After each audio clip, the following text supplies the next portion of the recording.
على أشرف المرسلين سيدنا ونبينا محمد بن عبد الله رسول الأمين وعلى آله وأصحابه ومن تبعهم بإحسان إلى يوم الدين. سبحانك لا علم لنا إلا ما علمتنا إنك أنت العليم الحكيم. رب اشرح لي صدري ويسر لي أمري واحلل عقدة من لساني يفقهوا قولي. رب يسر ولا تعسر رب تمم بخير وبعد. Saya muliakan lagi saya kasihi Kanda Pengurusi Majlis Fadil Ustaz Marzuki. Saya hormati Fadil Tuan Imam Ustaz Asri dan seluruh ahli jawatan kuasa masjid,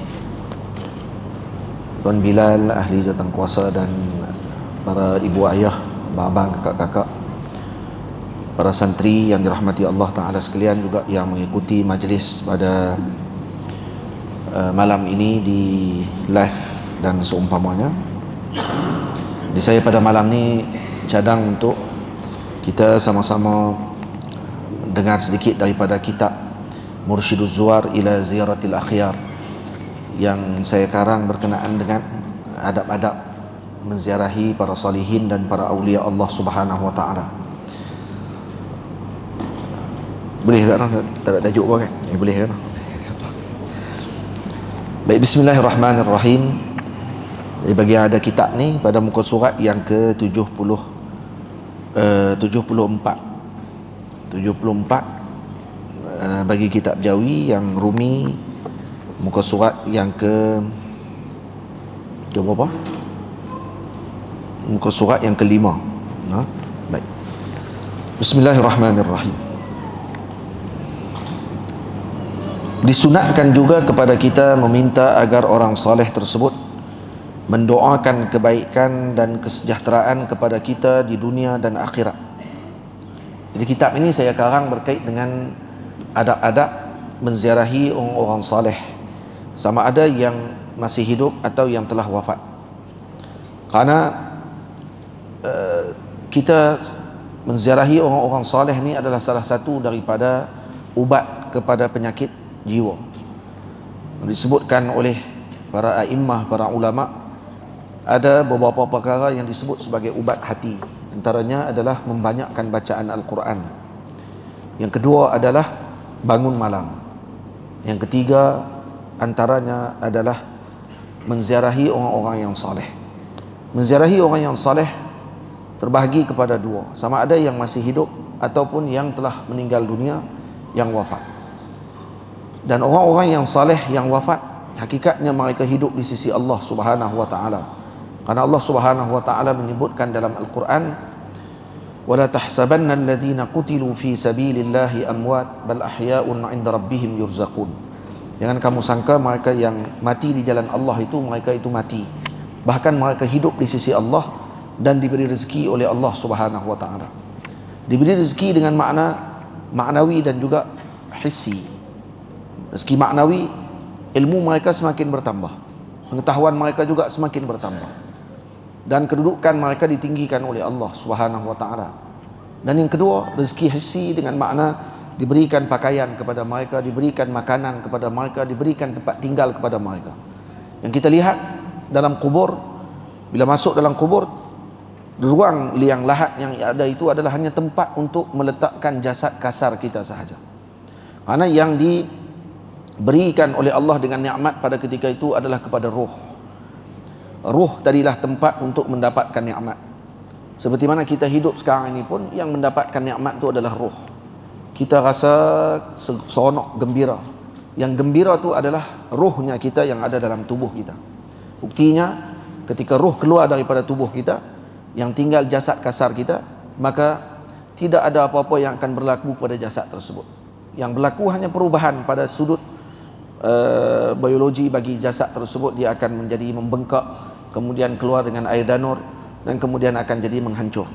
Kalau kata orang tadi, tidak ditetapkan oleh Allah Ta'ala bahawa jasadnya tidak dihancurkan seperti para syuhada, para awliya, para penghafal Al-Quranul Karim, orang yang sering membaca surah Al-Mulk pada setiap malam sebelum tidur, dan juga para anbiya alaihi wassalatu wassalam. Seperti yang disebutkan oleh Nabi kita Muhammad sallallahu alaihi wasallam, kami para nabi diharamkan bagi bumi untuk jasad kami dimamah oleh bumi. Maka maknanya jasad para nabi yang zahir juga adalah dijaga oleh Allah Subhanahu wa taala. Jadi yang rasa sedap, yang rasa lazat, yang rasa gembira, yang rasa sedih adalah ruh. Ruh tu yang menjadi sebab utama kepada perkara tersebut, dan jasad kita ni seperti sangkar yang mana menempatkan ruh tadi untuk diberikan taklif oleh Allah Subhanahu wa taala. Tamam. Jadi kalau kita berada di alam tersebut, maka kita akan ketahui betapa luasnya alam barzakh dan lebih luas daripada alam yang kita lihat pada ketika ini.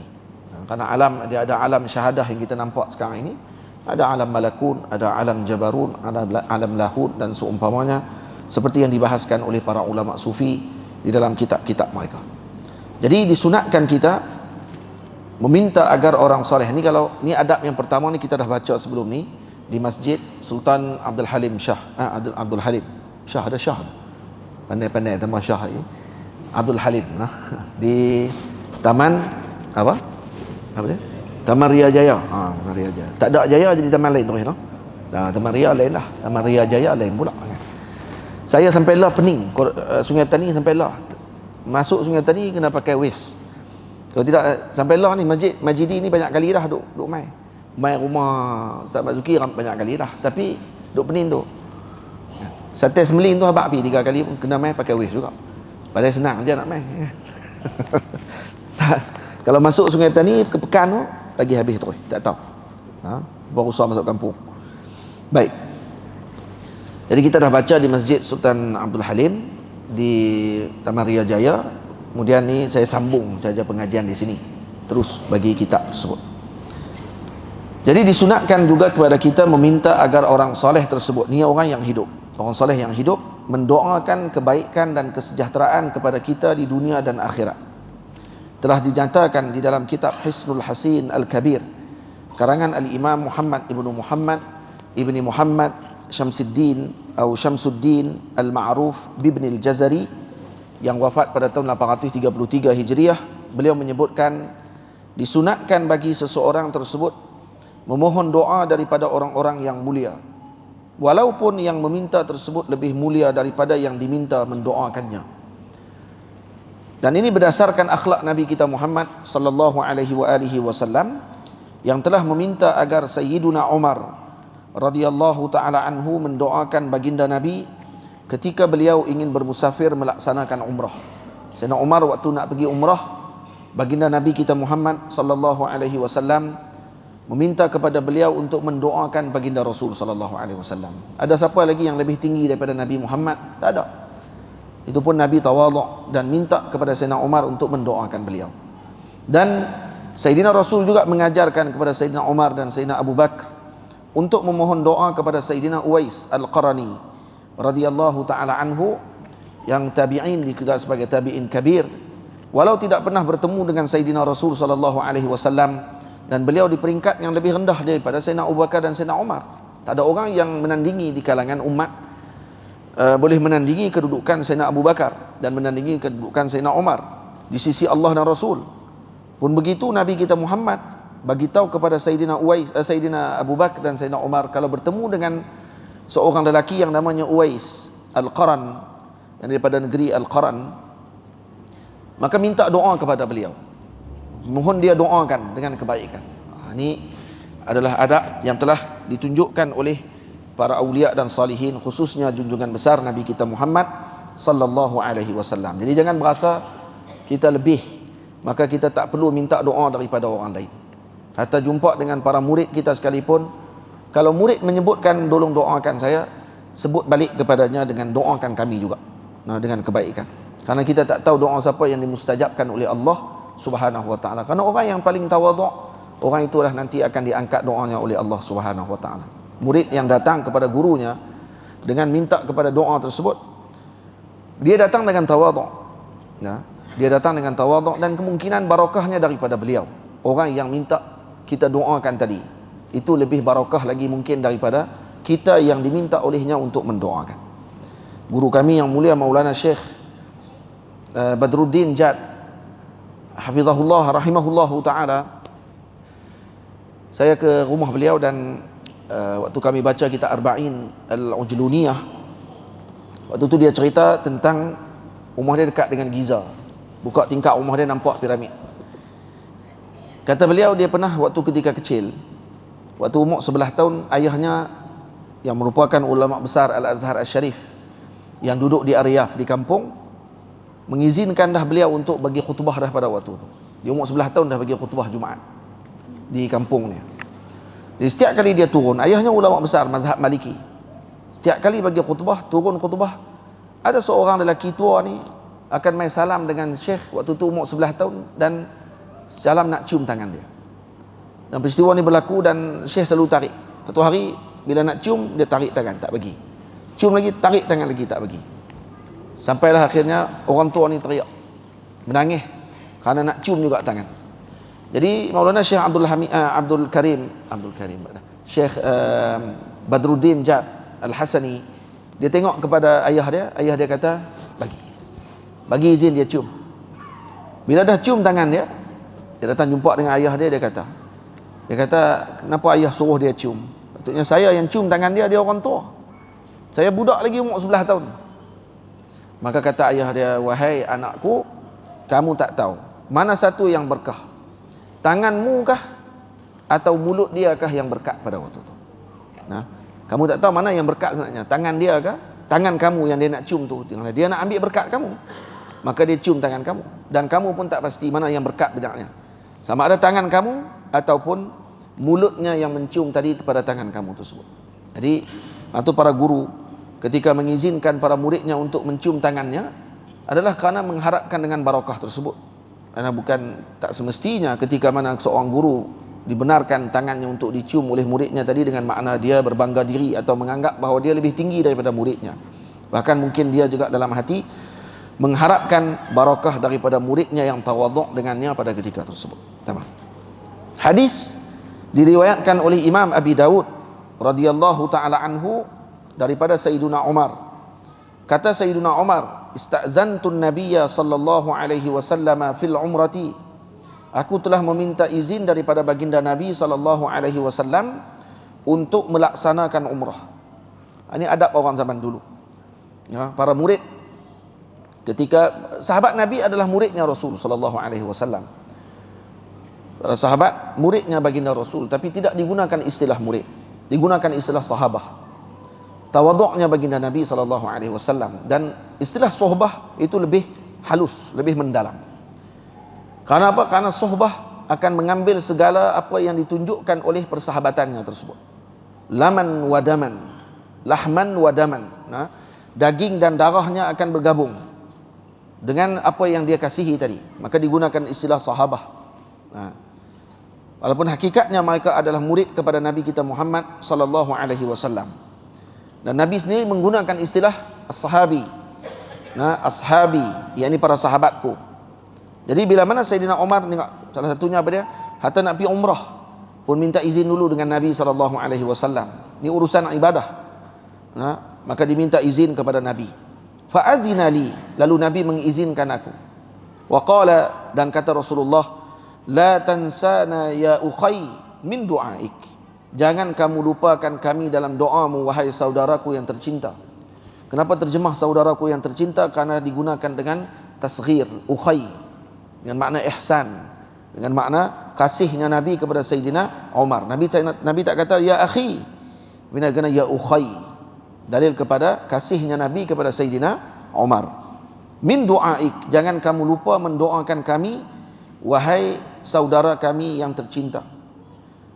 Qala Umar, kata Sayyidina Umar, kata beliau lalu mengucapkan kalimatan ma yasurruni anna li biha ad-dunya, tidaklah suatu yang lebih menggembirakan aku dalam dunia ini melainkan perkataan baginda Nabi SAW tersebut, yaitu Nabi yang pertama menyuruh dia mendoakan, yang kedua digunakan dengan lafaz ukhay, yakni kasihnya Nabi kepada Sayyidina Umar radhiyallahu taala anhu. Jadi Nabi sendiri menunjukkan contoh kepada kita untuk ketika mana bertemu dengan seseorang yang diharapkan moga dengan kebaikan kepada orang tadi, maka kita mohon kepadanya untuk mendoakan kita walaupun yang didoakan tersebut lebih tinggi daripada yang mendoakan.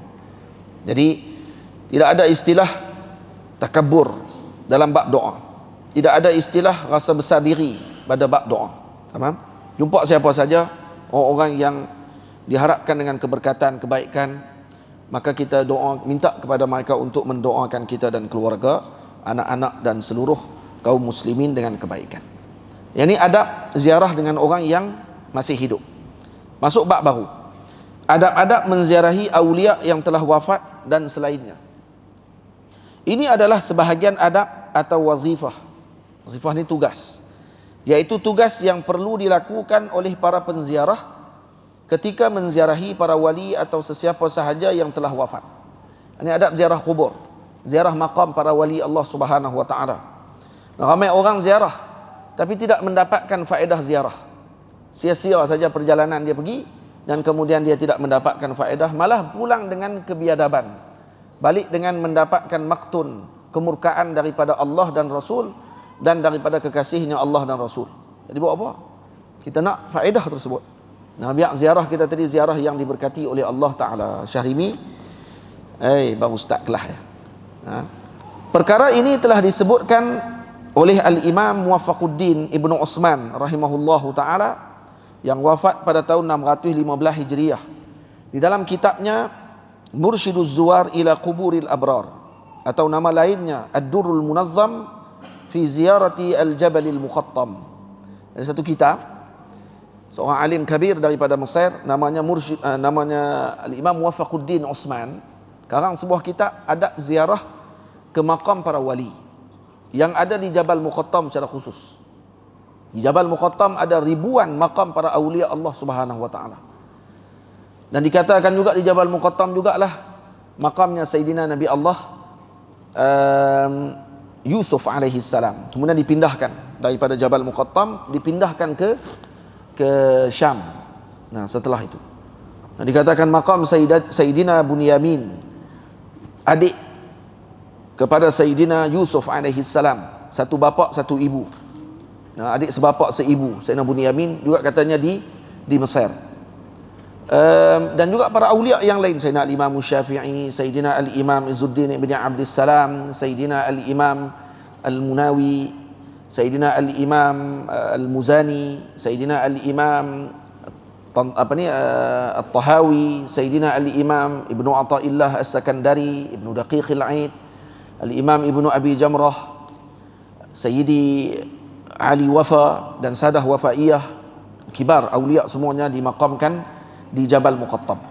Dan Jabal Muqattam ni ada kelebihannya sehingga disebutkan dalam satu riwayat, diceritakan bahawa Sayyidina Umar radhiyallahu taala anhu diutuskan surat oleh Sayyidina Amr bin Al-As memaklumkan tentang kedudukan Jabal Muqattam ini dan penjagaannya oleh Muqawqis, Raja Mesir pada waktu tersebut.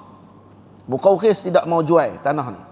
Dan bila diminta oleh Sayyidina Amr bin Al-As untuk membeli tanah tersebut, maka kata Muqawqis, kami baca dalam kitab-kitab kami yang terdahulu, Muqawqis Kristian, Nasara. Dia kata dalam kitab-kitab kami disebut kata tanah ini adalah tempat taman-tamannya syurga. Dia hantar surat, hantar kepada Sayyidina Umar.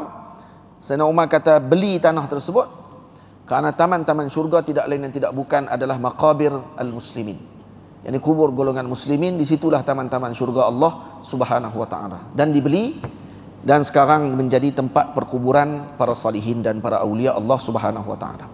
Dan masyarakat Melayu kita pun, kalau yang meninggal di Mesir, dulunya dimakamkan juga di Safah Jabal Muqattam, dekat dengan bahagian bawah Jabal Muqattam, masih ditanam di sana.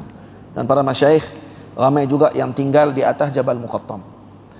Dan pernah diceritakan kisah ni Israiliyat, cuma tidak bercanggah dengan akidah apapun. Dan Nabi SAW sebut dalam hadis, hadithu an Bani Israel wala haraj, cerita tentang Bani Israel dan tidak ada masalah, yang penting tidak bercanggah dengan akidah dan seumpamanya. Jadi kalau tak bercanggah dengan akidah, dengan hukum makan, tak apa. Cerita ni cerita manaqib saja. Diceritakan bahawa Jabal Muqattam antara jabal yang dimuliakan oleh Allah, ketika mana Allah ingin memilih gunung yang mana satu untuk dijadikan sebagai tempat Nabi Allah Musa bermunajat dengan Allah. Maka Jabal Muqattam adalah salah satu jabal yang merasa bangga pada waktu itu, kemungkinan dia akan dipilih. Akhirnya Allah pilih Gunung Tursina, dan disebabkan kerana malu dengan perkara tersebut ataupun rasa bersalah, bangga diri, maka akhirnya dia menghadiahkan seluruh pokok-pokok yang ada di atasnya kepada gunung-gunung yang lain. Ada masalah ke cerita tu? Ada masalah ke? Ada masalah apa? Kok ada masalah? Yang kata apa pula ni gunung bagi hadiah? Gunung bukan makhluk. Tak ada makhluk Allah Ta'ala ke situ. Dan dulu katanya di situ ada juga dengan sungai-sungai, dan akhirnya semua dihadiahkan kepada gunung-gunung yang lain. Maka tidak ada pokok di atas Gunung Muqattam. Jabal Muqattam tak ada pokok-pokok, tak ada anak-anak sungai lagi. Yang ada hanyalah batu dan juga tanah yang kering kontang. Dan maka Allah Ta'ala melihat dengan tawaduk tersebut, lalu mengatakan kepadanya bahawa di atas kamu nanti atau di kelilingmu nanti akan ditanam atau dijadikan dengan taman-tamannya syurga Allah Subhanahu wa Ta'ala, maka dijadikan maqabir muslimin. Syahrini kenyang sate kot. Ni tu. Baik. Kenyang sate. Baik. Tadi kami belum mai pergi sate Semeling dulu. Depa pergi belanja sate Semeling pula dah.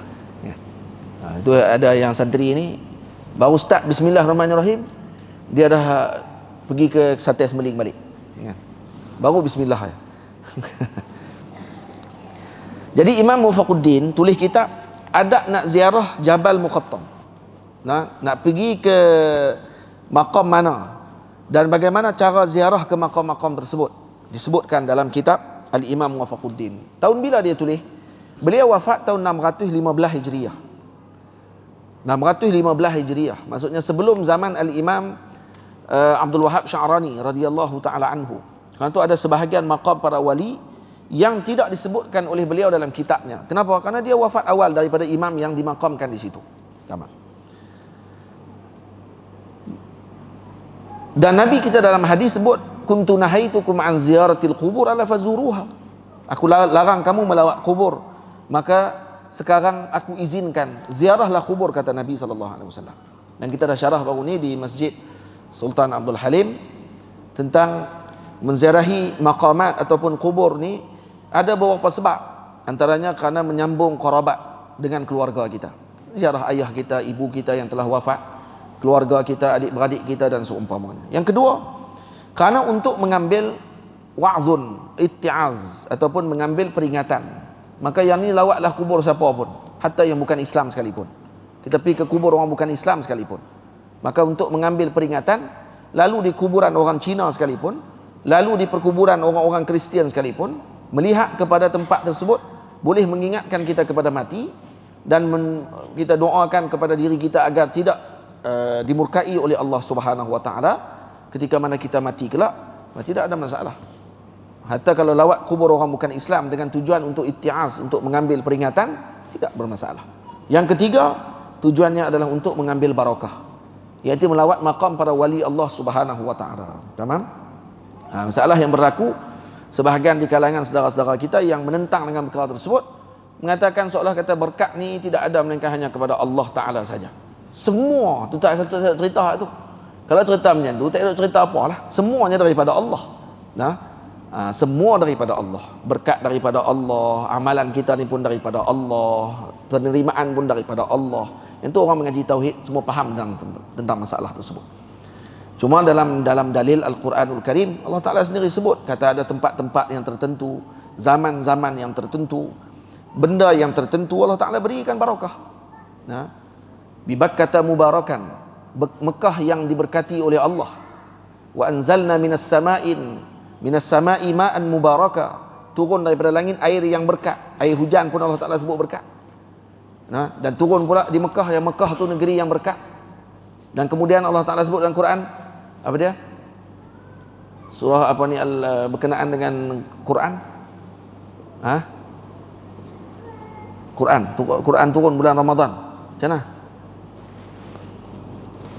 Syahrul Ramadan alladhi unzila fihi al-Quran. Tak ada. Bukan ayat tu, ayat lain.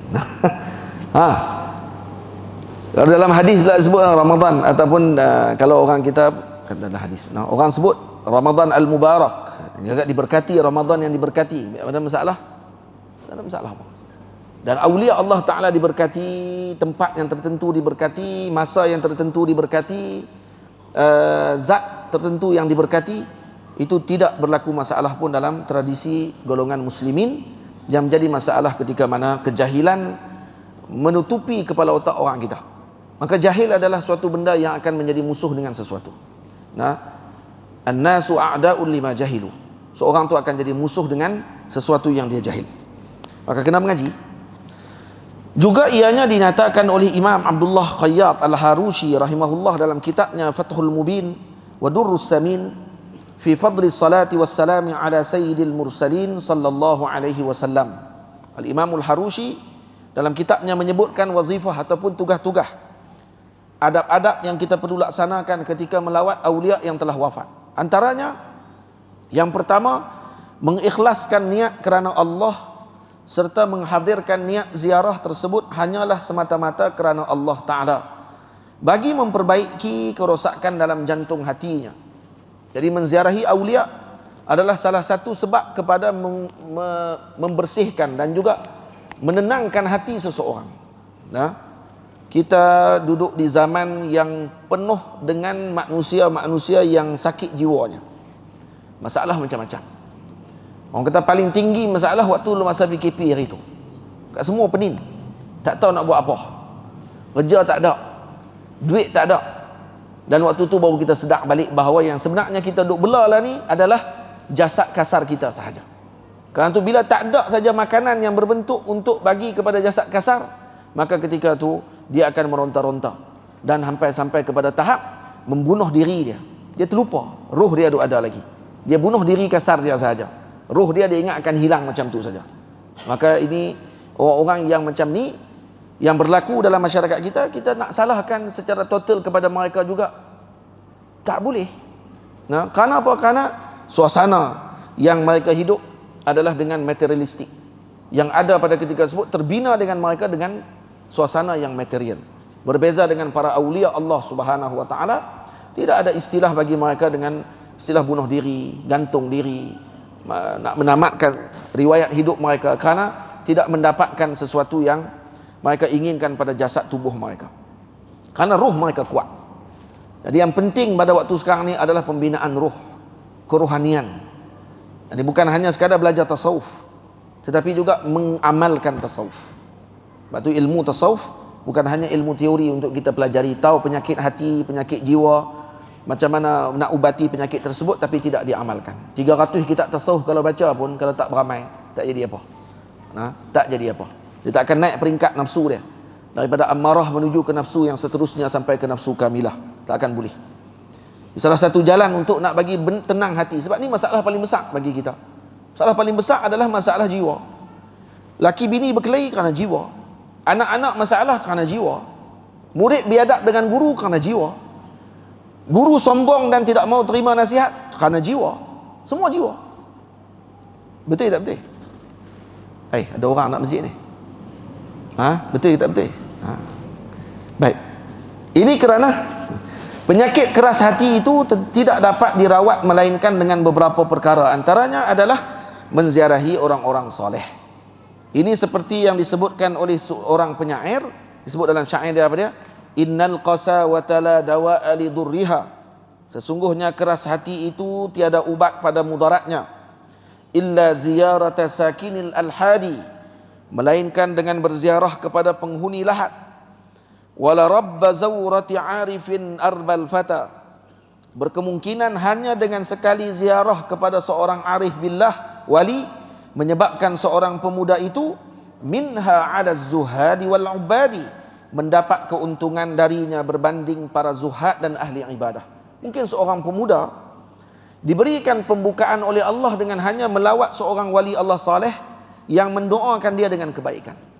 Saya pernah sekali keluar dengan guru saya Maulana Syekh Ahmad Mamduh hafizahullah ke Mekah. Kemudian dalam perjalanan kami selepas balik daripada rumah seorang guru, nak balik ke hotel, guru saya tanya kepada saya, kalau diberi izin kepada kamu Muhammad untuk kamu sambung di Mekah, mengaji dengan masyayikh di Mekah, Kamu nak tak? Saya kata kat saya dah masa tu saya dah 12 tahun di Mekah. Di Mesir. Saya dah 12 tahun. 12 tahun. Lebih kurang. Maksud saya dah 12 tahun dah di Mesir. Saya nak sambung lagi masa tu dah letak dalam target nak sambung lagi 8 tahun, cukup 20 tahun. Tapi tak cukup. Saya duduk 16 tahun saja. Saya kata saya dah 12 tahun dah di Mesir, Syekh. Kalau main sambung pula lagi di Mesir saja pun dah banyak dah. Saya kata Syekh nak kata okey, tak Syekh marah. Saya kata jangan sebut macam tu Muhammad. Dia kata, kamu tak tahu. Kamu ni hasil doanya siapa? Kemungkinan seorang sufi, seorang wali Allah Ta'ala yang kamu temui, berlaku perubahan besar dalam hidup kamu adalah kerana doanya dia. Yang kamu jumpa hanya satu saat, satu masa detik saja kamu jumpa. Dia yang berkat doanya lah menyebabkan kamu berlaku perubahan dalam hidup kamu. Kamu tak tahu siapa dia yang doakan kamu tadi dan mana satu yang diberkati oleh Allah. Tamam. Bila dengar perkataan tu saya minta maaf dengan guru saya dan saya tidak berniat dengan perkara tersebut sebenarnya. Dan sebenarnya jawapan tadi nak dengar jawapan yang lebih daripada Syekh. Jadi kena marah dulu lah. Kena marah. Jadi Syekh pun bagi tahu kata, tak boleh kamu kata macam tu kerana kamu tak tahu di mana tempat yang kamu akan dapat keberkatan. Saya sebut macam tu kepada saya dan saya ingat sampai sekarang.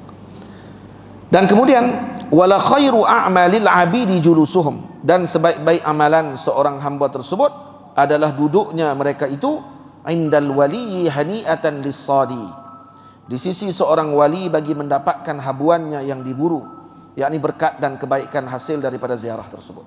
Azan dulu. Terus. Baik.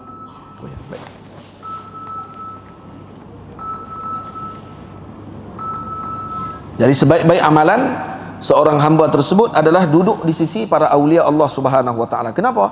Karena duduk di sisi mereka, sama ada yang hidup ataupun yang wafat akan mendapatkan dengan perkara tersebut apa dia? Kebaikan. Dan kenapa didahulukan dengan ashabul lahdi, orang yang duduk dalam lahat? Karena ketika duduk dengan mereka tidak akan berlaku umpatan. Kita tak akan mengumpat orang waktu itu. Kita tak akan kata ke orang waktu itu. Yang kita hadir ketika di makabir dengan makam para wali, kecuali kita pergi dengan seorang lagi yang duduk sembang mengumpat dengan orang dekat makam wali. Itu lain. Tapi kalau kita dorang seorang pergi dekat wali tersebut, insyaAllah kita tak akan mengumpat orang. Yang ada keluar daripada mulut kita adalah zikrullah dan juga membaca kalamullah Subhanahu wa ta'ala. Seseorang juga boleh berniat dengan ziarah tersebut agar pemilik makam itu mendapatkan manfaat dengan bacaan Quran serta doa kepadanya. Ini kerana orang yang telah wafat mendapatkan manfaat dengan bacaan Al-Quran serta doa kebaikan untuk mereka. Boleh juga niat macam tu. Pergi lawat makam awliya dengan tujuan yang pertama mendapatkan manfaat berkat daripada ziarah tersebut dan berkat daripada menziarahi makam para wali tadi. Bukan makam tu sebenarnya yang kita lawat sebenarnya. Yang kita lawat adalah sahibul makam. Karena makam tadi dalam tu yang kita lawat. Di atas tanah tadi itu hanyalah sebagai simbol peletakan kata dia berada di situ. Karena kalau tak ada dia di situ, kita tak pergi tempat tu. Tapi kerana ada makam, ada wali Allah Ta'ala di tempat tersebutlah yang kita pergi. Untuk apa? Untuk mendapatkan panduan ataupun mengamalkan apa yang diarahkan oleh Nabi. Dan yang kedua adalah untuk mendapatkan barakah daripada ziarah tersebut. Dan yang ketiga boleh niat juga bagi kita memberikan manfaat kepada wali tadi. Karena dia juga mendapatkan manfaat dengan ziarah kita. Dengan bacaan Quran, dengan doa dan seumpamanya.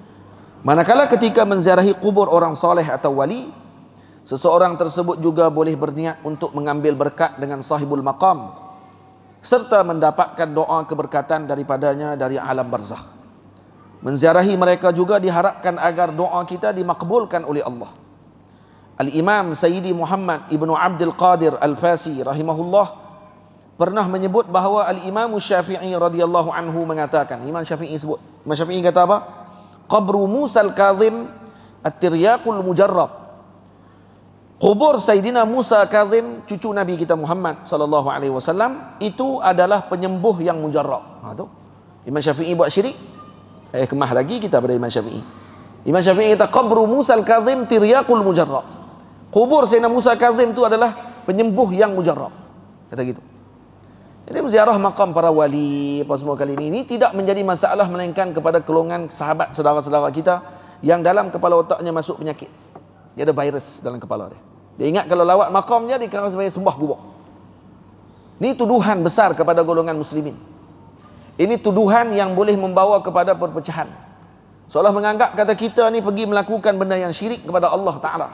Bertawassul, istighasah dengan wali, dianggap sebagai syirik kepada Allah. Panjanglah lebar kita cerita bab benda tersebut. Contoh boleh dengar banyak saya duk syarah dah dalam YouTube, Facebook pada cerita bab tu. Mengulang-ulang balik benda tadi mengeraskan hati sahaja. Kenapa? Karena saya kita akan kata ke orang, bebek ni baca kitab pasal wali-wali lah jadilah tu. Kan? Zikrul jafa halis safa jafa, kata ulama. Menyebut yang keras ketika tengah duk lembut hati baca pasal wali ini, maka tu adalah kekerasan. Tuan-tuan macam tu nanti. Bila duduk dengan teman-teman, dengan kawan-kawan, duk sembang elok-elok lama tak jumpa, maka kalau tiba-tiba keluar benda sensitif sikit, sebut zikrul jafa halas safa jafa. Menyebut yang keras ketika sedang dalam keadaan yang tenang ni, maka tu adalah kekerasan sebenarnya. Ni tambah waktu tempoh lah ni. Lagi lah. Jenis kalau jumpa aja nak paku kawan. Kata tukar lah, perak kawan lagi. Baru nak makan roti canai, lagi kali roti canai nak atas kepala. Jangan apa ni, betul juga jumpa dengan keluarga. Pergi jumpa mak ayah, jumpa dengan adik-beradik. Sebut perkataan tu, zikrul jafa halas safa jafa. Jangan duk sebut benda-benda yang boleh menimbulkan ketegangan. Sebut benda-benda yang baik-baik saja, insya-Allah. Allah Taala akan pandu kita dan berikan kebaikan. Al-Imam Sayyidi Ahmad Zarruq rahimahullah mengatakan bahawa telah berkata Imam Abdullah Al-Quri rahimahullah, "Idza kanatir rahmatu tanzilu 'inda zikrihim." Kalaulah jika rahmat Allah itu akan turun dengan sebab menyebut nama mereka, yakni nama orang soleh, sebut nama saja. Apatah lagi Nabi kita Muhammad sallallahu alaihi wasallam, Sayyidus Salihin, Sayyidil Awliya wal Anbiya wal Mursalin. Kalau sebut nama Nabi, lebih-lebih lagi lah akan turun rahmat Allah Ta'ala. Sebut nama orang saleh, kata Imam Sufyan, bi zikri salihin tatanazzalur rahmat. Sebut nama orang saleh akan turun rahmat Allah Subhanahu wa taala. Kalau sebut nama mereka saja turun rahmat.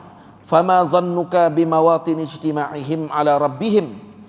Bagaimana pula dengan pendapatmu, pandanganmu dengan tempat bertemunya mereka dengan Tuhannya, iaitu di kuburnya. Sebut nama mereka turun rahmat. Bagaimana dengan tempat mereka bertemu dengan Tuhan mereka? Bukan kita kata Tuhan bertempat, Allah tidak bertempat. Maksudnya tempat tu pada wali itulah, iaitu di kubur mereka. Wa yauma qudumihim alaihi, dan hari kedatangan mereka ke hadrat ilahiyah, bil khuruji min hadhihi dar, dengan keluarnya mereka daripada negeri dunia ini, wa huwa yaumu wafatihim, iaitu hari kewafatan mereka pada hari tersebut. Maka kata ulama, faziyaratuhum fihi tahni'atul lahum.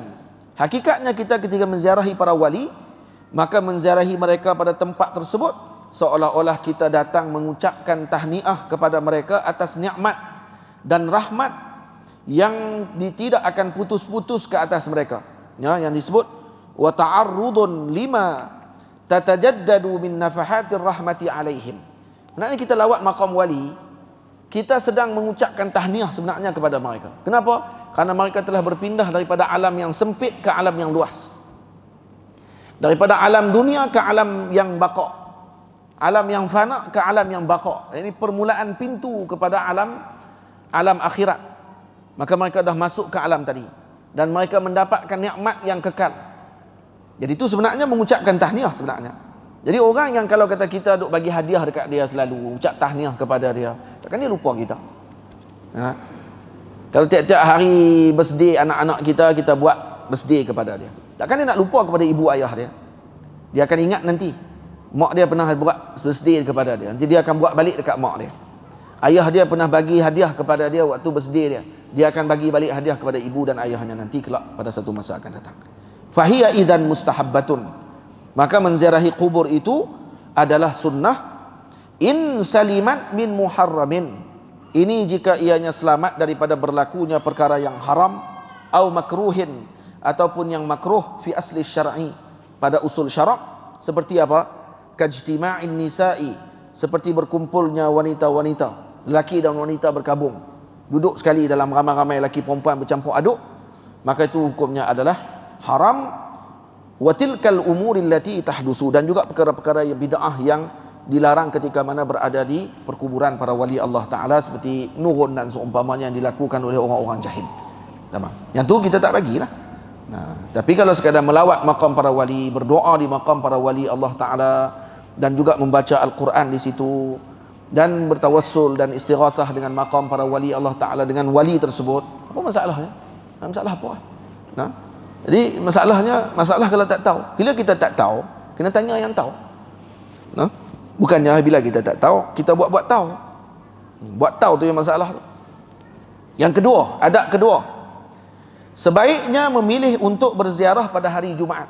Ni ibu ayah semua, kalau nak ziarah keluarga kita ataupun para wali Allah Ta'ala, kalau ada masa, maka ziarahlah pada hari Jumaat. Ini seperti yang diriwayatkan daripada Sayyidina Al-Imam Muhammad ibn Wasi' radhiyallahu anhu, beliau sering melakukan ziarah pada hari Jumaat. Dan orang pernah berkata kepada beliau, kenapa tidak lawat pada hari Isnin?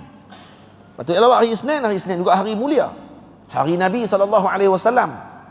Maka kata beliau, balagani annal mauta ya'lamuna bi zuwarihim yaumal jumu'ah.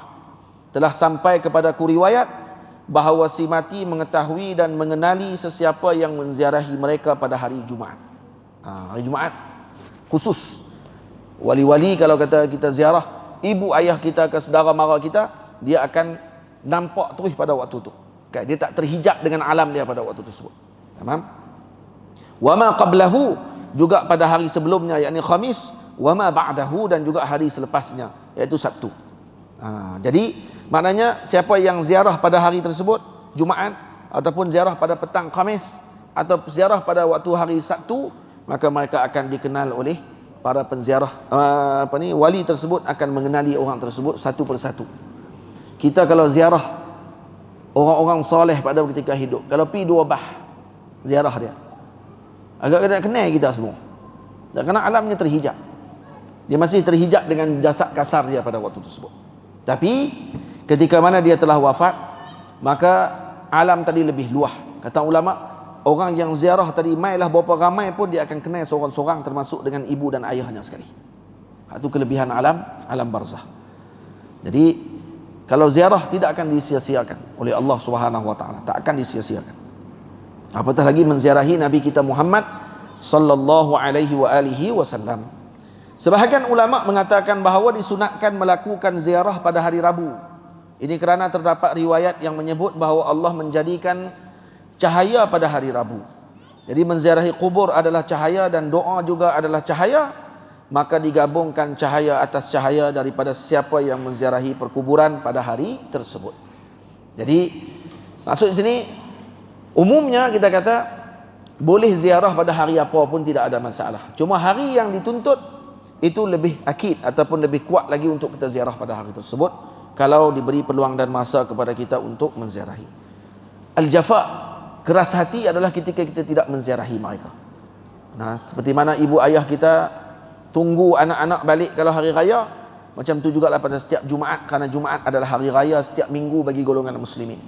Maka kalau anak tidak melawat ayahnya pada hari Jumaat tersebut, kalau kata tidak bermasalah, dekat dia dengan ibu dan ayahnya, maka tu dikira jafa, dikira sebagai keras pada waktu tersebut.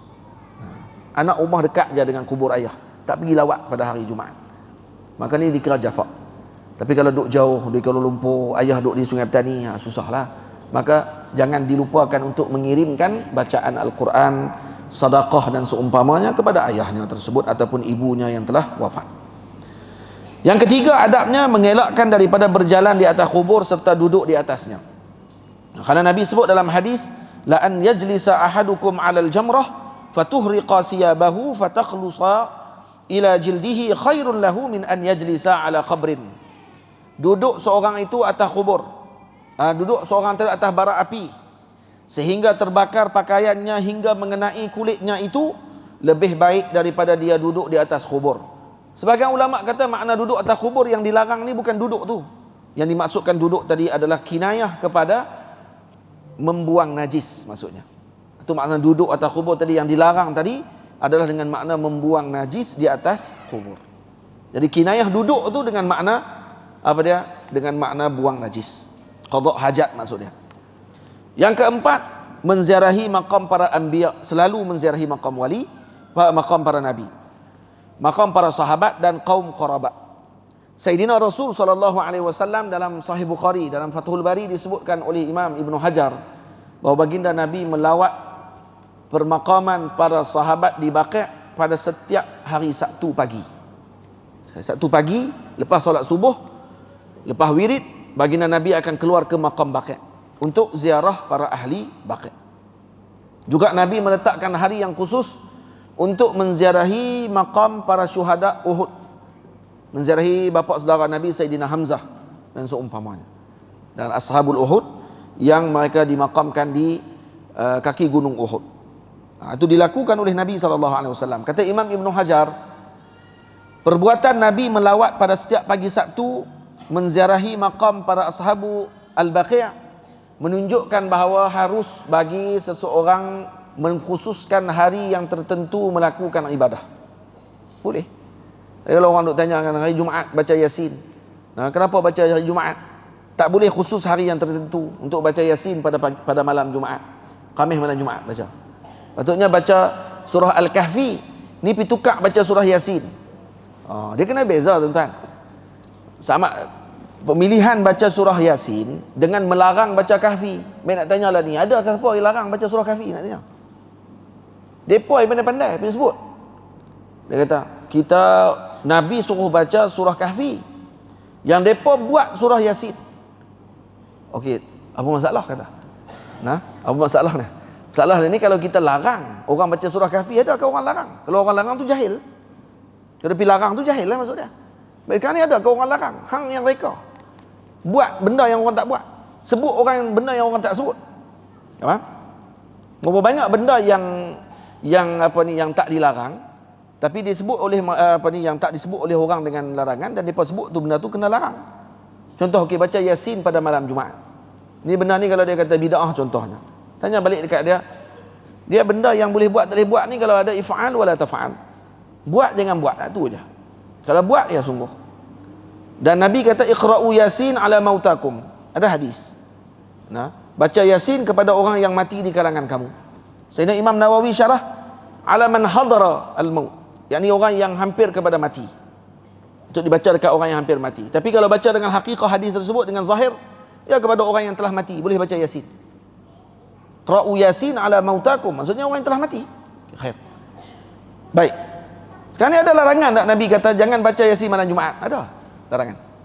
Kau tak ada nak larang apa? Kau suka orang nak baca apa, nak baca Quran 30 juzuk terus malam Jumaat, nak larang? Nabi kata baca surah Kahfi. Baik, baca surah Kahfi. Ya, tak apa. Ada orang larang ke baca surah Kahfi pada malam Jumaat? Tak ada siapa pun larang. Siapa yang boleh baca, baca. Dan tu lebih ahsan, baik kalau baca.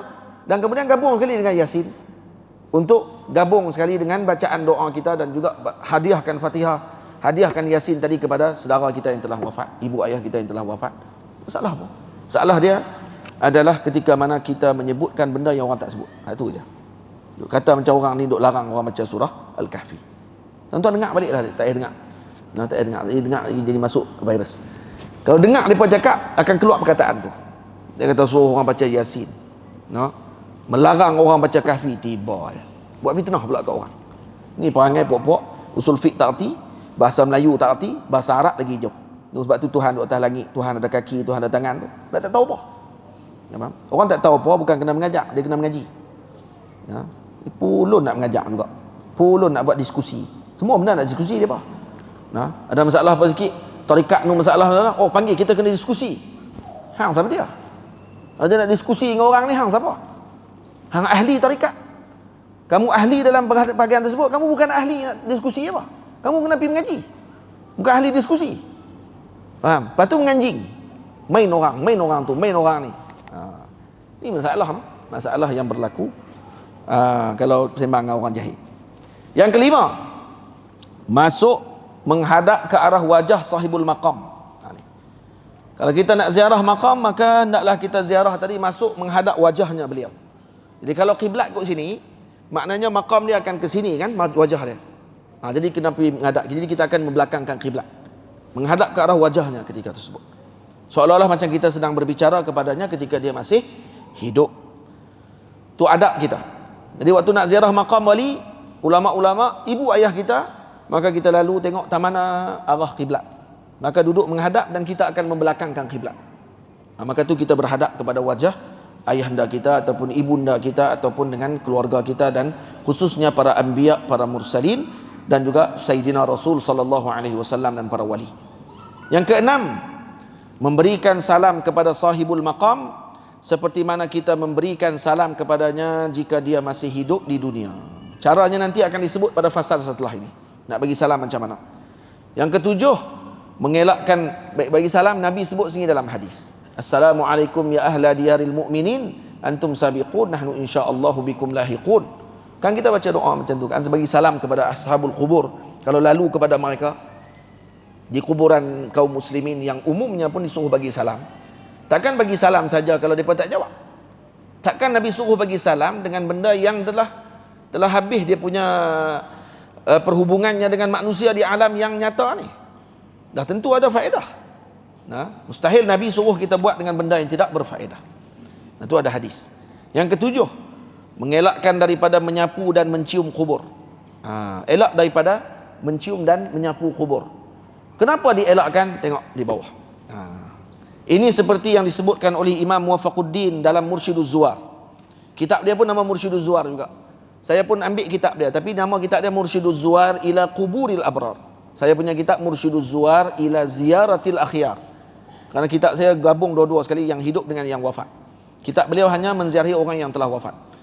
Manakala Imam Abdullah Qayyad Al-Harushi rahimahullah pula mengatakan bahawa telah ditanya kepada guru kami Al-Imam Muhammad Al-Ayyashi, wafat pada tahun 1149 Hijriah, tentang perbuatan orang awam yang mencium serta menyapu kubur para awliya. Ni orang awam duk pergi cium kubur ni macam mana ni? Kita tengok-tengok duk cium kubur ataupun duk sapu maqam para wali. Maka beliau menjawab, hadhihi azyalullahi wa haula'i yatashabbathuna biha. Ini kerana makamnya para wali tersebut adalah tali penghubung dengan Allah. Ini tempat turunnya rahmat. Maka mereka ingin bergantung dengan tali-tali tersebut agar sampai kepada Allah Ta'ala. Jadi husnuzan dengan orang awam. Jangan cepat mengkafirkan mereka. Karena awam sepatutnya dibimbing, bukan dikafirkan. Tengok macam mana awliya Allah Ta'ala berpandangan dan juga memberikan panduan kepada kita bermuamalah dengan awam. Awam no, jangan awam. Awam orang berenang. Silap bubuh syaddah jadi berenang tu. Aqidatul awam. Jam. Aqidatul awam, bukan aqidatul awam. Kitab ada satu kitab namanya Aqidatul Awam. Ada orang pergi baca Aqidatul Awam, terlajak syaddah. Aqidatul Awam maknanya apa dia? Akidah perenang. Berenang pergi mana? Ini kira game perenang nah. Pandalela apa ni? Renong lah. Akidah untuk dia kot. Aqidatul Awam. Dia kita Aqidatul Awam. Akidah kepada orang awam. Saya berkata, siapa saya tu? Saya lah. Ni, ada depan ni. Kitab saya. Saya berkata, pandangan ini mengajarkan kepada kita agar berbaik sangka dengan orang awam serta tidak cepat menjatuhkan hukum kepada mereka. Ni. Lepas tu Datuk Mufti, kalau orang mufti dia panggil apa dia? Sahibus samahah. Sahib samahah. Maksudnya dia akan samahah dengan orang awam. Dia akan samahah dengan bersikap toleransi. Tuan punya toleransi. Sahibus samahah. Tu. Tamam. Atau mufti dia akan sebut macam tu. Kerana mufti sikap dia akan kena samah dengan orang awam. Tasamuh dengan orang awam. Toleransi dengan orang awam.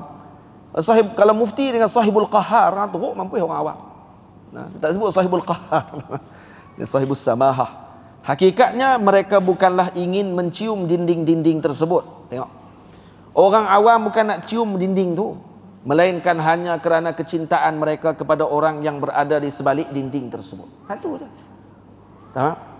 Tengok ada syair yang disebutkan oleh Majnun Laila, iaitu Qais ibnu Mulawwah. Qais ini digelar Majnun. Kalau orang putih dia ada Romeo and Juliet. Kalau Arab, Romeo and Juliet adalah kisah dongeng saja. Tak tahu betul ke tak ada. Rekaan orang putih saja boleh jadi.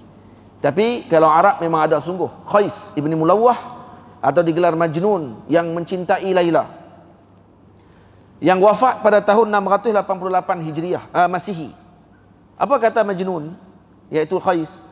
Amurru ala diyari Laila uqabbilu zal jidari wa zal jidara wa ma hubbud diyari syaghafna qalbi walakin hubbu man sakana diyara.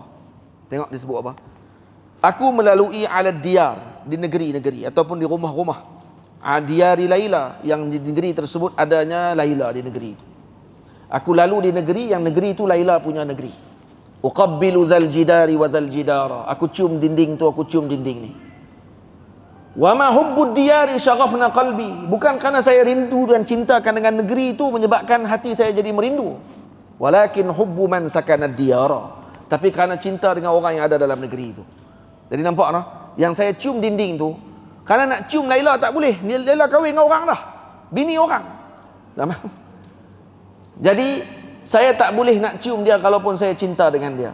Cukup cium dinding-dinding tempat dia pernah duduk pun tak apa dah. Kemah. Tu cinta. Kalau dinding tadi duduk di negeri lain, dia tak cium pun. Tapi kerana dinding dalam negeri itu Laila duduk. Satu hari pernah dilihat Qais. Laila Majnun ini bersalaman dengan seekor anjing hitam. Orang tanya dekat dia, kenapa kamu salam dengan anjing tu? Dan kamu layan anjing tu dengan baik? Kata dia, kerana saya pernah lihat anjing tadi di negeri Laila. Tu dia. Maka mana sahaja berkait dengan Laila, saya akan kasih dengan dia. Hatta anjing sekalipun yang pernah duduk di negeri Laila, saya akan layan anjing tadi seakan-akan melayan Laila. Tu dia. Macam tu para kekasih Allah. Lepas tu kata sebahagian awliya Allah dan para sufi mengatakan bahawa Qais ini adalah maqamnya majzu. Ni orang yang maqamnya fana.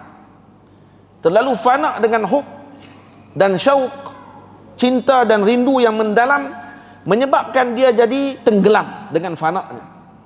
Hakikatnya yang dia ingin cintakan tadi bukanlah Laila yang seorang perempuan itu, tapi Laila yang dia cintai itu adalah Nabi kita Muhammad sallallahu alaihi wasallam. Seolah-olah dia nak menyebutkan ni kalam dia ketika masuk ke Madinah Al-Munawwarah. Amurru 'ala diyari diyari Laila, uqabbilu zal jidari wa zal jidara, wa ma hubbud diyari syaghafna qalbi, walakin hubbu man sakana diyara. Iaitu mencintai Nabi yang ada dalam negeri tadi. Menyebabkan puing-puing dinding-dinding Madinah semuanya saya cium. Kenapa? Karena merindui Sayyidina Rasul sallallahu alaihi wasallam. Ada orang yang pandang kata Laila Majnun ni sebenarnya adalah kisah bagaimana Majnun merindui Nabi kita Muhammad sallallahu alaihi wasallam, tapi diungkapkan dengan bahasa wanita. Seolah-olah dia sedang bercinta dengan seorang perempuan. Maka ditulis lirik dan juga rangkap syair yang telah kita sebutkan tadi. Tamam. Jadi macam tu orang soleh, orang awam. Kadang-kadang dia maqam fana pada waktu tersebut, jazbah, menyebabkan dia pergi kat maqam wali, pergi peluk, cium. Atau kalau kita pergi ke maqam Sayyidina Hussein, pergi ke maqam para al-imam, Imam Syafi'i dan seumpamanya, kita akan tengok macam-macam benda-benda yang ajaib. Apa di antaranya? Penuh surat dalam maqam Imam Syafi'i. Kalau tuan-tuan pergi ke maqam Imam Syafi'i, penuh surat dalam tu. Retah berlambak-lambak dalam tu. Retah apa tu? Retah suruh doa. Doa, ya wahai imam, moga Allah Ta'ala memberikan pada anak saya dengan zuriat, kata-kata tok dalam tu. Dia nak bagi itu dengan maksud dia dengan moga-moga boleh tawassul untuk dapat adab, tapi dia tak beradab pula lah dengan imam pada waktu tu, iaitu buat kotak pula kat situ. Lebih lempak berapa surat dalam tu. Baik, salah tak salah, kafir tak kafir, syirik tak syirik. Syirik mai kok mana? Dia minta dengan Allah, tapi dengan barakahnya wali itu. Mana kita nak syirikkan orang senang-senang sangat ni? Mudah sungguh mulut ni nak syirikkan orang. Senang sungguh. Nabi datang kepada umat untuk bawa umat ni pergi kepada Allah. Kita mai duduk dengan umat, keluarkan umat daripada Allah. Kok mana kita ni? Cari dulu jalan. Lagi mana tidak boleh syirikkan mereka, jangan syirikkan mereka. Mereka cuma perlu diajar adab. Adab saja. Lain kali kalau pergi ke makam para wali, tak payah buat macam tu. Karena kalau buat macam ni nanti jadi masalah. Kamu telah mengotorkan makam para wali Allah Ta'ala, kan tu tak ada adab. Pergi ke rumah Tok Guru, duk lempak kertas depan rumah Tok Guru. Moga Tok Guru buka nanti boleh baca surat tu. Lepas tu penuh surat depan rumah Tok Guru. Pening Tok Guru. Tok Guru keluar tu dia banyaknya pok ni pun. Kan jadi susah nanti. Jadi macam tu sebab apa kita larang tadi? Larang kerana boleh melakukan kekotoran di makam para wali Allah Ta'ala. Bukan kerana syirik. Tak syirik apa? Syirik kot mana? Mereka buat tadi dengan cinta. Dan mereka minta tadi dengan Allah. Orang yang pergi ke makam para wali, dia akan doa, ya Allah, dengan berkat wali ini, ya Allah, rezekikan kami dengan fulan, rezekikan kami dengan perkara sekian. Ya Allah, dengan berkatnya wali ini, ya Allah, berikan kepada kami dengan rezeki yang melimpah ruah. Baik, dia minta kat siapa tadi? Dia minta kat wali. Dia sebut awal lagi, ya Allah. Ya Allah, berikan kami dengan tu, kan dia minta kepada Allah tu. Cerdik sikit kita ni dengan orang-orang. Ni tidak kerja nak kapiak orang je, tak habis-habis. Saya tahu lah orang dalam masjid ni tak macam tu. Tapi sebut pi kok ada adik-beradik kok tu. Nah, nanti boleh sebut balik kat adik-beradik kita. Hak yang jenis ada pahaman tu. Dan juga ni hak duk dengar pun macam-macam juga. Hak dengar ceramah saya ni macam-macam hak dengar. Bukan semua hak setuju dengan kita. Hak dengar nak cari pasal pun ada. Tapi tak boleh nak cari, tak tahu. Cari kok mana tau ni, nak buh kok mana tau. Nak hantam tu ada dalil pula. Pening saya. Lah kali hantam kok lain. Macam tu perangai pok-pok tu. Orang panggil lawan tinju kok luak apa ni, luak ring. Jenis tu. Hak duk lawan dalam tinju tu Mike Tyson dengan apa ni, tak tahu, tak ingat dah nama orang lama-lama. Hak depa tu dah duk lawan. Hak yang lebih tu hak kat luak. Hak kat luak tu lebih. Tumbuk kanan, pandai dia. Pernah tengok cerita Ip Man Donnie Yen berlakon waktu dia pesan dekat Sammy Hong. Ip Man nombor 2. Dia kata apa dekat Sammy Hong tu? Sammy Hong lawan dengan boxing orang putih tu. Dia kata cukuplah, berhenti. Dia kata cukup. Dia tak boleh. Dan dia akan rendah-rendahkan lagi dengan Kung Fu Cina. Okay, baik, dia kata. Kalau macam tu, dia kata tumbuk rusuk dia. Lepas tu dia tengok, tak senang, dia kata. Maksudnya tengok kat bawah senang. Hak duduk kat atas ring tahulah senang ke tak? Tak senang, dia kata, bukan senang. Sungguh. Pas dia duduk atas ring baru dia tahu rupanya susah. Susah rupanya nak tumbuk rusuk, bukan senang. Dia ingat kata, ni tumbuk rusuk. Bubuh macam orang duk main bola. 11 orang, 12 orang, 22 orang main bola duk tengah padang. Hak duk komen kat atas ni macam dengan dia turun lalu.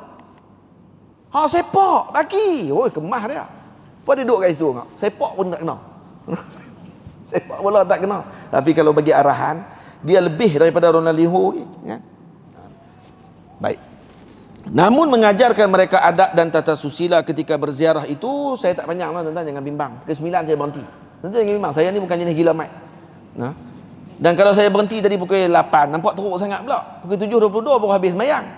Wirid-wirid semua kali tu, pukul 8 nak kena berhenti dah. Padahlah saya ni dah lah main jauh. Jadi janganlah orang panggil apa, bagi berhenti awal sangat. Pukul 9 saya berhenti, jangan bimbang ni.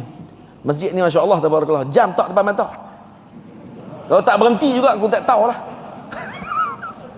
Ni orang panggil politik paling hebat sekali ni. Tok Iman tak surat. Dia bagi dah tu.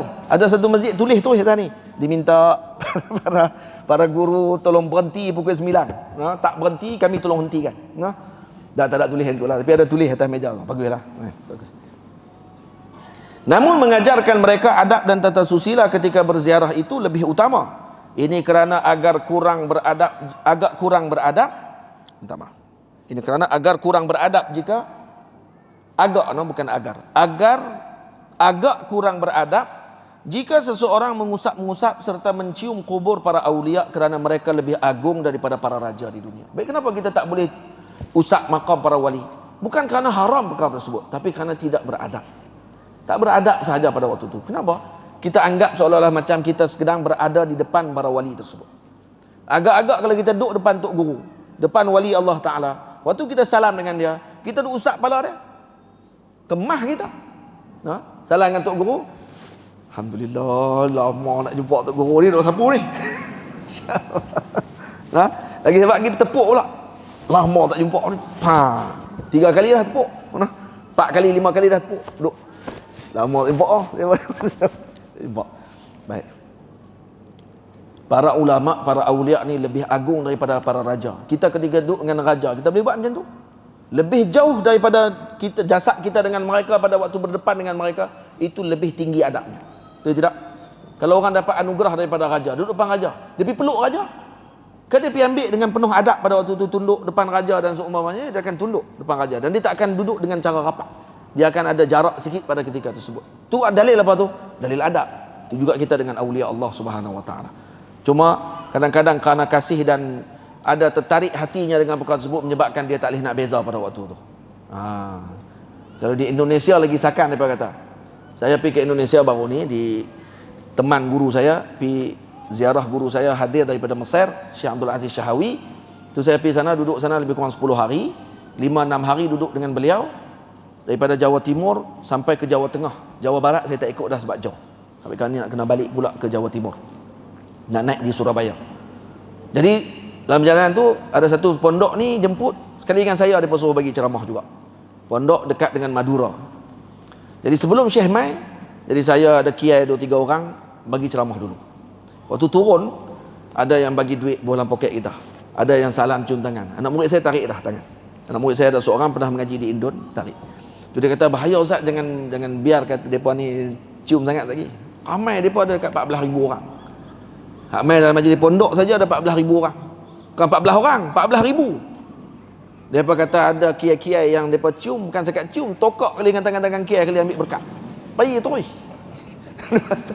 Hati-hati depa kata. Sebab ada dah kiai-kiai habaib kena tokak tangan-tangan habis. Perak tokak tangan terus sebab nak ambil berkat. Dia kata bila tokak-tokak berdarah tangan tu, dihisap darah tu kot. Kan? Oh, kata kacau. Dia kata cinta ni kadang dia jadi benda yang mengajaibkan. Tu kenapa? Nak marah pun dia kerana cinta. Dia terlalu dalam sangat cinta dia sampai dia tak tahu nak buat macam mana lah. Tu ada orang kerana cinta dengan tok guru, pergi rumah tok guru, curi buku tok guru. Buku tok guru hilang, bawa masuk dalam beg dia. Lepas tu bawa lari. Orang tanya, hang buat macam ni, curi ni. Ambil berkat. Otak dia berkat ni tu, kan? Yang tu dalam buku tu 3 jilid. Pergi ambil jilid pertama, pergi tu ni. Hilang ilmu tok guru. Dia tengok mana jilid 1 ni. Ada orang ambil berkat, kata dia.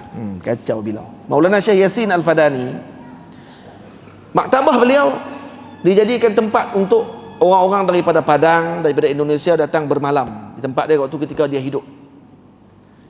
Dan ada banyak kitab dia hilang ketika mana jemaah haji mai duduk di situ. Kitab dia banyak hilang. Kenapa? Karena dicuri. Curi bawa balik kampung. Khususnya hak tulisan tangan dia. Hak lagi dia curi. Mana ambil berkat ni tulisan tangan Syekh Yasin. La ilaha illallah. Habis kita. Syekh Yasin ada kitab satu tajuk Syarah kepada Sunan Abi Daud. Ni antara kalau dicetak kitab ni antara kitab Syarah Abi Daud yang agung. Syekh Yasin kitab dia kecil-kecil pun dah sakan dah. Macam kalau kitab syarah besar tu ada berapa puluh jilid. Kitab dia syarah sebelum dia wafat. Dan tulisan tangan lagi. Tapi kenapa tak dicetak sampai lah? Kerana hilang beberapa nuskah. Kata Maulana Syekh Ali, kerana dicuri oleh jin. Bukan orang dia curi, jin pun curi.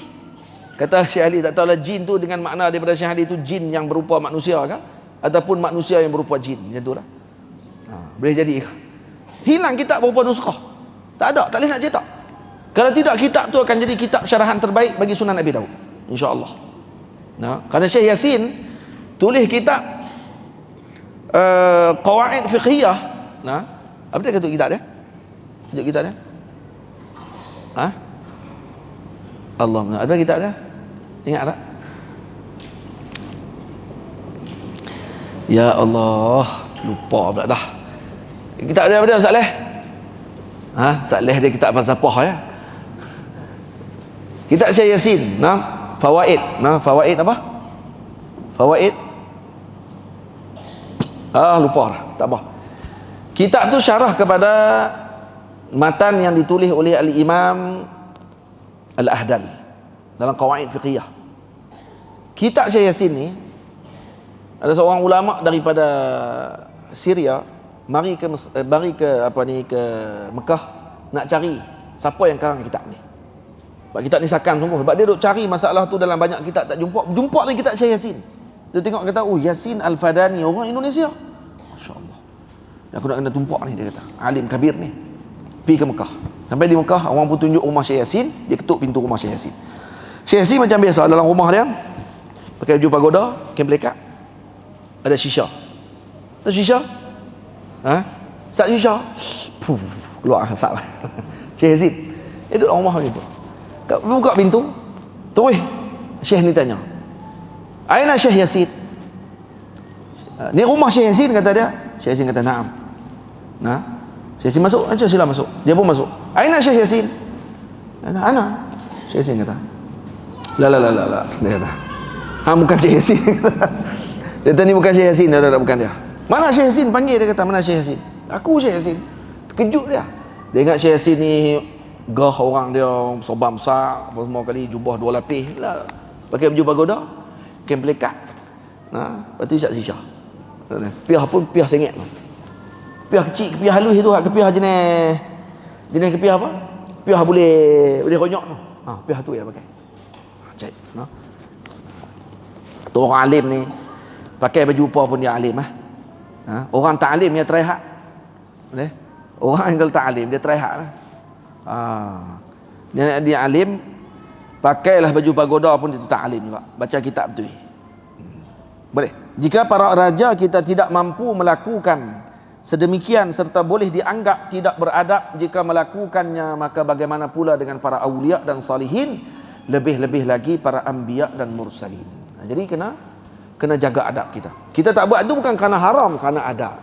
Kita kalau orang yang sempurna dengan ilmu ataupun mengaji, maka elakkan daripada buat benda tersebut. Bukan kerana syirik, bukan kerana haram, tidak, tapi kerana dianggap tidak beradab pada ketika itu. Tapi kalau tengok orang awam buat macam tu, jangan ingkari perkara tersebut. Jangan kata ni benda haram dan syirik.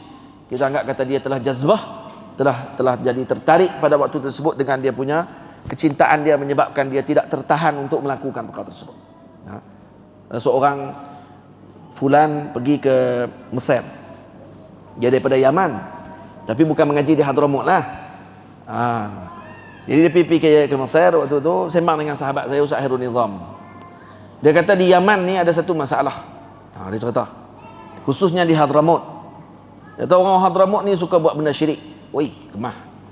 Dia ingat Ustaz Hairul satu fikrah dengan dia lah. Dia kata Ustaz Hairul bertanyalah dia syirik apa yang mereka buat.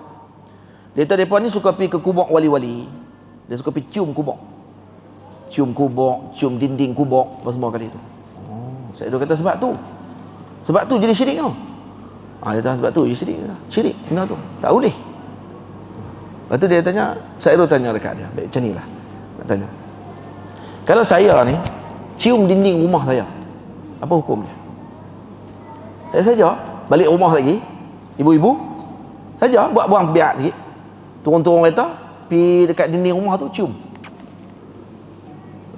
Lama lah rumah ni, beli lama dah, ya Allah tak pernah cium. Dia kata tak pun pergi sapu kot dinding tu, sapu. Masya Allah, seminggu lagi mending no? Sapu, lepas tu sampai kat dinding rumah, dekat tiang ataupun sampai kat ni cium. Dia nak buat. Baik, saya tanya dekat kawan ni, baik kalau saya buat macam tu, apa dia hukum dia? Dia terdiam. Tak ada apa. Kita tak apa no? Maksudnya kamu nak hukum saya buat benda haram kerana cium dinding rumah saya? Tak boleh. Siapa nak boleh hukum saya cium dinding rumah saya jadi haram? Ada tak ibu-ibu bapa sini ada yang boleh nak hukum haram saya buat benda tadi? Ni saja saya masuk dalam masjid ni, rindu kat Ustaz Mat Zuki, saya cium dinding ni. Tak pun lagi pergi kat rumah Ustaz Mat Zuki lagi, pergi cium dinding rumah Ustaz Mat Zuki. Kerana teringat kat Ustaz Mat Zuki lama tak jumpa. Walaupun gambar saya sampai lah ada lagi. Kuliah walaupun tak pernah main. Haram? Dia kata tak haram. Okey. Saya pun kata, dia orang panggil bagi bola tanggung. Bukan bagi bola tanggung. Dia tunggu nak kena smash lah. Lepas tu saya tanya kat dia, okey, kalau macam tu, kamu kata saya cium dinding tadi tak haram kalau sebab saya sayang kasih dengan rumah saya. Baik, kenapa bila ada wali saja belakang dinding tu, ada nabi saja belakang dinding tu, terus jadi syirik? Mai kau mana? Tak boleh jawab. Pening. Tuan-tuan boleh jawab tak soalan tu? Baik, haram ke subuh ke kalau cium dinding rumah kita jadi haram? Siapa boleh habaq kata haram? Bangun tengok kalau kata berani. Nak tanya kalau berani. Siapa nak kata haram? Tak kata haram apa lah. Cium dinding, cium kereta, cium tangan sendiri saja, ambil berkat dengan diri sendiri. Ada kan orang duk ajak lah ni macam tu, duduk depan cermin, kamu hebat, tak ada kerja. Macam tu macam orang bodoh lagi. Kamu hebat, all is well. Tengok cerita apa ni, Three Idiot, no? All is well. Dabak kat diri sendiri. Baik, tak ada masalah apa. Lepas tu saya kata, kenapa bila-bila tiba-tiba ada waqam wali dia di belakang tu, cium dinding terus jadi haram? pening tak boleh jawab. Kalau dia tahan ambil api tak apa. Ambil api kat depa. Tu kata fikrah yang dibina cepat sangat kerja nak menyalahkan orang saja daripada awal sampai habis. Faham? Yang ke-8 antara adab kita menziarah orang soleh apa dia? Membaca Quran dan menghadiahkan pahalanya kepada sahibul maqam. Imamul Marwazi rahimahullah mengatakan bahawa aku telah mendengar Imam Ahmad ibnu Hanbal rahimahullah menyebut, "Idza daqaltumul maqabira faqra'u bi Fatihatil Kitabi wa qul huwallahu ahad wal mu'awwidhataini wahduha lahum fa innaha tasilu ilaihim." Jika kalian memasuki kawasan perkuburan, maka bacalah Fatihah, surah Al-Ikhlas, surah Al-Falaq dan surah An-Nas, serta hadiahkanlah pahala bacaan tersebut kepada mereka, sesungguhnya ia akan sampai kepada mereka. Itu dia. Nanti kita akan tengok pada bab yang seterusnya, kalau memang tak sempatlah malam ni. Ada bab seterusnya ni, nanti diceritakan dalam ni berapa kali kita nak baca surah Al-Ikhlas kepada sahibul maqam.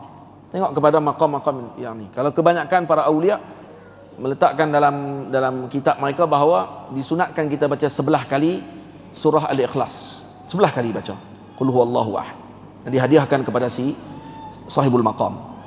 Ataupun baca 12 kali seperti sebahagian ulama, antaranya Imam Ahmad Al-Ghumari. Waktu kami ziarah maqam beliau bersama dengan Maulana Syekh Yusri dan Maulana Syekh Usamah Al-Azhari, Syekh Usamah terang kepada kami depan maqam Sidi Ahmad Al-Ghumari bahawa Sidi Ahmad menyebutkan kata sunat ziarah maqam wali baca 12 kali Qul huwallah, seolah macam kita khatam 4 kali khataman Quran. Jadi kata dia bagi cukup 12.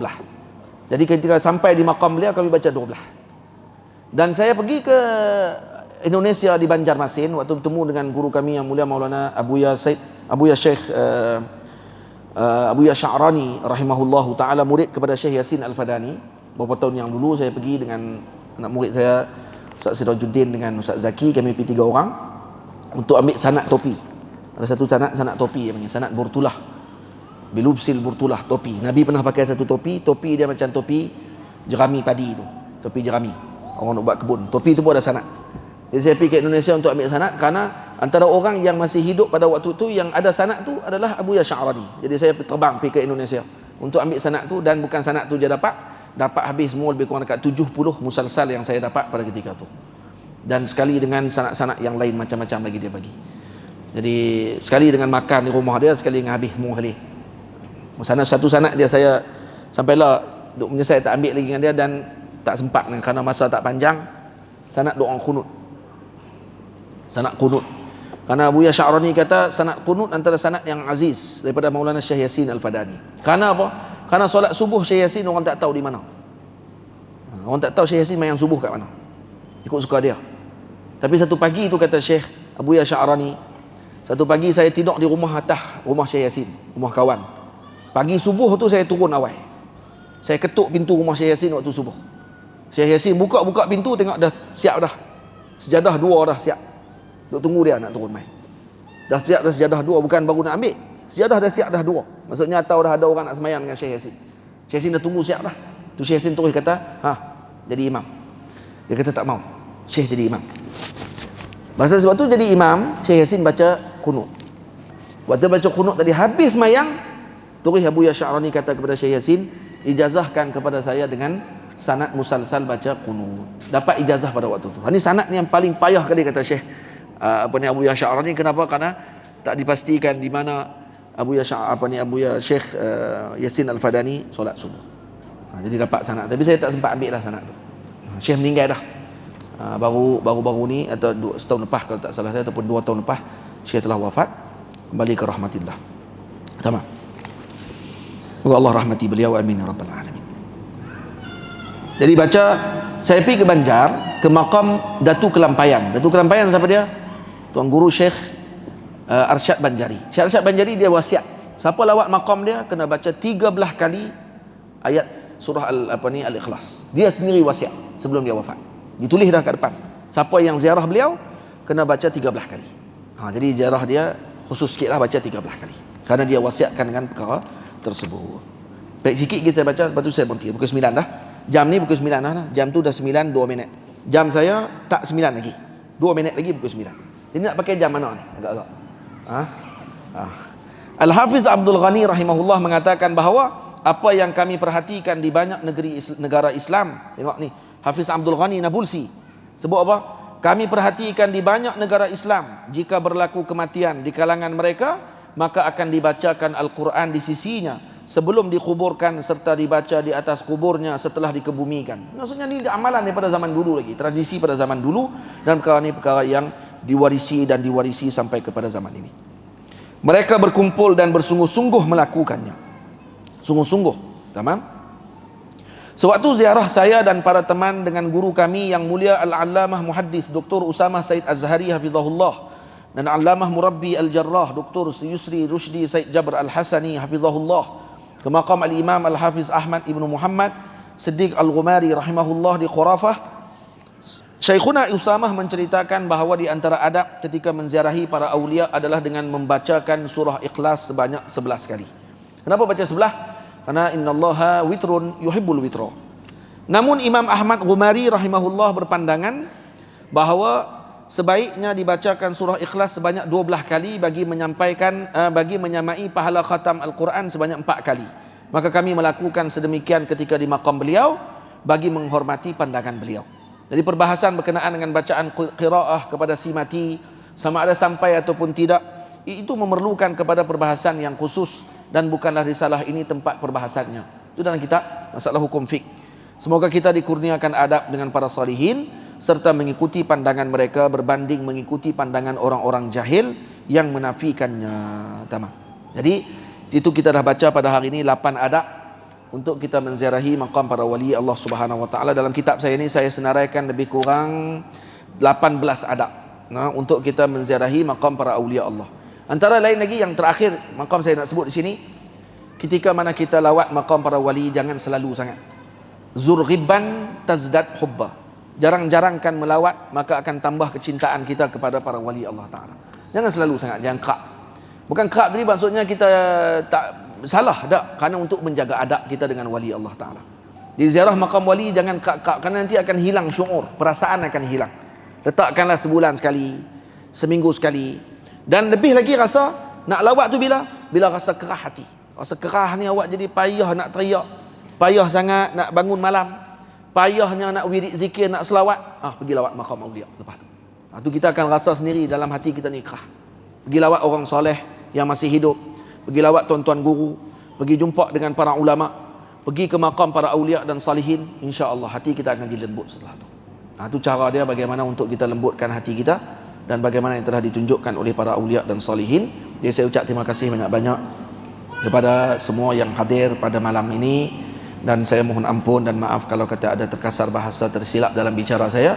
Moga Allah Ta'ala berikan kebaikan kepada semua berkat junjungan besar Nabi kita Muhammad sallallahu alaihi wasallam. Saya dan rombongan telah solat tadi ni. Kami dah solat jamak, kerana saya nak balik terus ke Pedu. Saya ni dah tinggal pondok saya ni dah berapa hari dah ni, 3-4 hari dah ni. Sekali anak murid dah, anak murid semua ikut saya semua. Depa pun ada hak ni dah. Ni dah tak boleh balik 4 tahun. Depa ni semua ni hak yang baju merah semua ni. Tak boleh balik 4 tahun. Yang depan ni Sir Alif ni bukan pondok lah. Saya dia balik Pedu pula, tinggal bini dia pula. Jadi mohon doa moga Allah Taala berikan kebaikan kepada mereka semua, dikurniakan mereka dengan ilmu yang bermanfaat. Amin ya rabbal alamin, berkat Nabi kita Muhammad sallallahu alaihi wasallam. Daripada 2 tahun dah di pondok saya, ada baki lagi 2 tahun lagi. Untuk cukup 4 tahun tak boleh balik. Tapi kalau saya bawa balik boleh. Saya balik boleh, kalau saya pergi ke kampung dia ke, saja nak pergi makan nasi di kampung dia ke, itu boleh. Tapi depa nak balik tak boleh. Itulah. Jadi mohon doalah kepada depa ni bagi jadi orang-orang yang berguna kepada umat kelak. Amin ya rabbal alamin. Jadi orang yang ada sifat rahmat kepada umat Nabi sallallahu alaihi wasallam, dan boleh bimbing umat Nabi dengan kebaikan dan dengan kasih sayang, insya-Allah. Ustaz, terima kasih sekali lagi kepada Fadil Ustaz Mazuki, juga kepada pihak masjid dan seluruh hadirin. Jadi kami mohon izin dulu untuk kami keluar dulu lagi, dan nanti insya-Allah kita akan bertemu lagi pada masa akan datang, insya-Allah, kalau diizinkan oleh Allah Taala. Assalamualaikum warahmatullahi wabarakatuh.